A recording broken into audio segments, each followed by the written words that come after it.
Hello everyone, welcome once again and I hope कि आप सभी लोग बहुत ही अच्छे होंगे और अपनी जो स्टडी है उसको अच्छे से कर रहे होंगे। तो जैसे कि मैंने आप सभी को बताया था, एक बहुत लंबा टाइम हो गया है हम लोगों को इंटरेक्ट किए हुए, क्योंकि मैंने आपको बताया भी था, क्योंकि घर में कुछ प्रॉब्लम थी, किसी की तबीयत मतलब ख़राब थी, इस वजह से वीडियोस वगैरह आपको नहीं मिल पा रही थी। बट अब everything is fine, so videos आपको अब प्रॉपरली मिलने लगेंगी। और हमने एक सीरीज़ स्टार्ट की थी, आप लोगों को याद होगा शायद, हमने डीएसएसपी के लिए जो आपको एनआईओएस के जो नोट्स पढ़ने पड़ते हैं तो उनसे रिलेटेड हमने एक सीरीज़ स्टार्ट करी थी। तो उस टाइम पे मैं क्या कर रही थी, हैंड रिटन नोट्स बना रही थी। बट उसी टाइम पे मुझे एक्चुअली ये बहुत ही अच्छे और बहुत ही मतलब इम्पॉर्टेंट नोट्स जो थे वो मुझे नेट से ही मिले हैं। मैंने आप लोगों को टेलीग्राम पे शेयर भी कर दिया है। और काफ़ी लोगों की प्रॉब्लम आ रही थी कि आपके ये जो नोट्स थे वो ओपन नहीं हो रहे थे। तो एक बार आप क्या कीजिएगा, जो ड्राइव पीडीएफ करके आपका रेड कलर का होता है उसके साथ आप इसे ओपन कीजिए, 100% ओपन होगा आपका। ओके। एंड आज मैं आपको कुछ दिखाने वाली हूँ और आज ये क्लास हमारी बहुत सी छोटी सी रहेगी। और अब हम प्रॉपर इस चीज़ को देखो, मैं इसे क्लास नहीं कह सकती, इससे मैं एक रिवीजन कह सकती हूँ, क्योंकि मैं भी आप लोगों के साथ साथ स्टडी करूँगी। और मैं कोई ऐसा नहीं है कि मैं बहुत बड़ी कोई टीचर हूँ, मैं भी आप लोगों की तरह एक एस्पिरेंट ही हूँ। और मैं मेरी जो नॉलेज है, जो मेरा मतलब मेरी अंडरस्टैंडिंग है, उस तरीके से मैं भी, अगर आप लोगों को किसी को भी 1% भी प्रॉफिट होता है उस चीज़ से, तो वो मेरे लिए बहुत बड़ी बात है। तो आज मैं पहले तो आपको मैं दिखाना चाहूँगी, क्योंकि जिन लोगों ने भी मेरी क्लासेस वो पुरानी वाली देखी थी उन्हें पता होगा कि मैंने भी मतलब देखो, उसमें जो क्या होता है, जो आपके एनआईओएस के नोट्स है ना, उसमें आपको बहुत सारा पढ़ना पड़ता है। और उसके बाद आप एक कंक्लूजन करके उसमें से हम क्या करते हैं, शॉर्ट नोट्स वगैरह जो है उनको निकालते हैं। बट वहाँ पे क्या है कि वहाँ पे आपके पास एक भरपूर टाइम होना चाहिए। तो मुझे लगा कि क्यों ना, देखो जो हैंड रिटन नोट्स बनाते हैं आपको भी पता है उसमें टाइम कंज्यूम होता है। और आपको जैसे पता है, अभी फ़िलहाल मैंने स्कूल ज्वाइन कर रखा है, तो इसलिए टाइम जो है एक मतलब बहुत बड़ी प्रॉब्लम बनी हुई है मेरे लिए। तो मैं कोशिश करूँगी जल्दी से जल्दी, मैं देखती हूँ कैसे भी मैनेज करूँ उसे। और तो इसके लिए देखो, सबसे पहले मैं आपको दिखाऊंगी हम लोगों ने जिस तरीके से यहाँ पे पढ़ना स्टार्ट किया था। तो पहले हमने पढ़ा था एंशिएंट, जो आपकी इंडियन एजुकेशन है, जो हमारी व्यवस्था थी, किस तरीके से हमारी पढ़ाई। तो इसमें भी बहुत अच्छे से दिया होगा है, आप देख सकते हैं इसमें सारी चीज़ें दी हैं। उसके बाद की गुरु की जो अवधारणा है, कॉन्सेप्ट ऑफ गुरु, इसमें एक बहुत अच्छी बात यह है कि इसमें इंग्लिश प्लस हिंदी दोनों में दिया है, तो आपको बिल्कुल भी प्रॉब्लम नहीं होगी। अगर आप इंग्लिश से हैं या फिर आप हिंदी से हैं तो आप दोनों से चीज़ों को अच्छे से समझ पाएंगे यहाँ पे। और इसमें देखो कॉन्सेप्ट ऑफ गुरु, जैसे मैंने आपको भी बताया था कि उस टाइम पे जो गुरु होते थे उनकी क्या क्या प्रॉपर मतलब क्या क्या उनकी विशेषताएं होती थी, उनके मतलब क्या क्या गुण होते थे, वो सारी चीज़ें हम लोगों ने पहले पढ़ी थी। तो मैं वही दिखाऊंगी कि जिस तरीके से मैंने नोट्स बनाए थे ना, वो उसी तरीके से नोट्स बने हुए थे। ठीक है। और नेक्स्ट हम देखेंगे इसमें, तो रोल ऑफ रिस्पॉन्सिबिलिटीज़, यानी कि एक गुरु की भूमिका क्या है, उत्तरदायित्व क्या है, ये सारी चीज़ें हमने देखी थी उसमें। ओके। और नेक्स्ट हमने देखा था ड्यूरिंग बुद्धिस्ट पीरियड, यानी कि बौद्ध काल में शिक्षा कैसी थी, इस्लामिक पीरियड में शिक्षा कैसी थी। उसके बाद हमने देखा था कि मकतब में जो है आपकी निम्न शिक्षा दी जाती है, मदरसे में उच्च शिक्षा दी जाती है।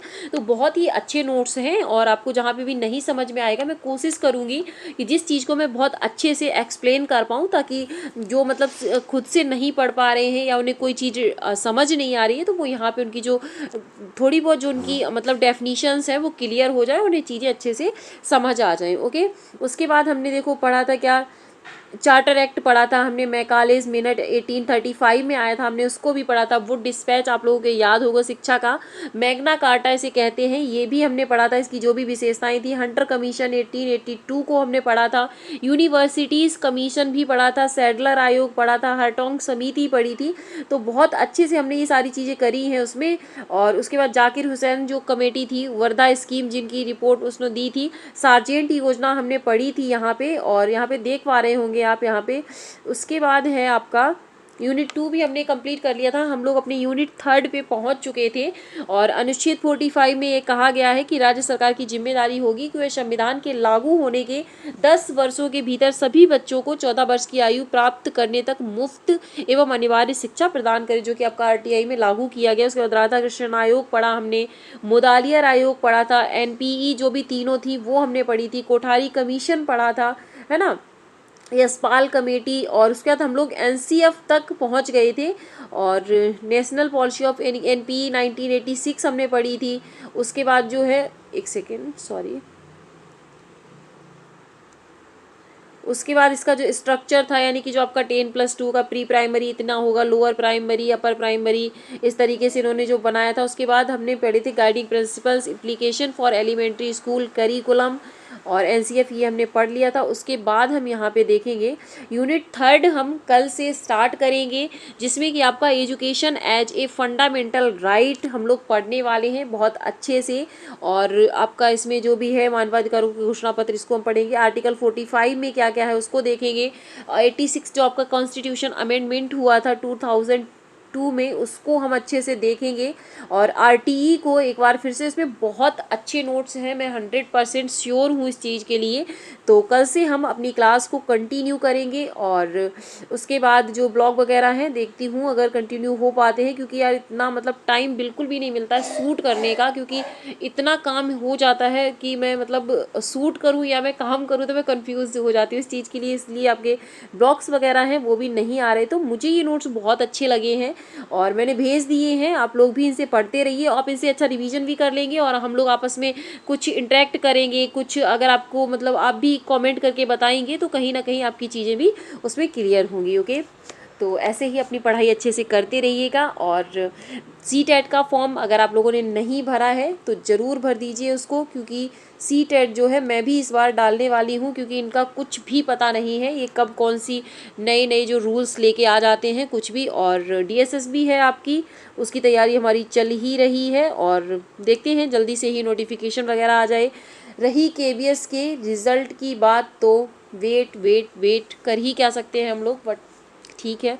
और यूपी में सुपर टेट में भी प्रे करो सब लोग कि आ जाए, क्योंकि बहुत सारे बच्चे उसका वेट कर रहे हैं बहुत सारी प्रॉब्लम्स के साथ। क्योंकि मतलब एक जो पढ़े लिखे बेरोज़गार जो होते हैं उनके लिए प्रॉब्लम बहुत ज़्यादा हो जाती है ना। तो वो मतलब एक बीच में उन्हें फंसा दिया जाता है, तो वो एक एस्पिरेंट ही समझ सकता है जिसने खुद उस तकलीफ़ को झेला हो या खुद भी वो उसी कंडीशन में हो। तो हम सब एक दूसरे के सपोर्ट में हैं, एक दूसरे के साथ हैं और मिलजुल के अपनी पढ़ाई को करते रहिएगा। ओके, एंड अगर आपकी कोई क्वेरी है तो आप कमेंट सेक्शन में पूछ सकते हैं। तो और सी-टेट के लिए मैं सोच रही थी कि आप लोगों की जो इम्पोर्टेंट थ्योरी वगैरह है अगर आप लोग कमेंट करके बताइएगा तो उसको भी हम स्टार्ट करेंगे। और सी-टेट के जैसे हमने प्रीवियस क्वेश्चंस करे थे, तो सी-टेट की स्ट्रेटजी को लेकर बहुत जल्द आपको वीडियो मिलने वाली है। Okay, so thanks for watching, मिलती हूँ नेक्स्ट वीडियो में। तब तक के लिए आप सब भी अपना ध्यान रखिएगा, अपनी स्टडी को कंटिन्यू करते रहिएगा। And thanks for watching, bye bye and take care.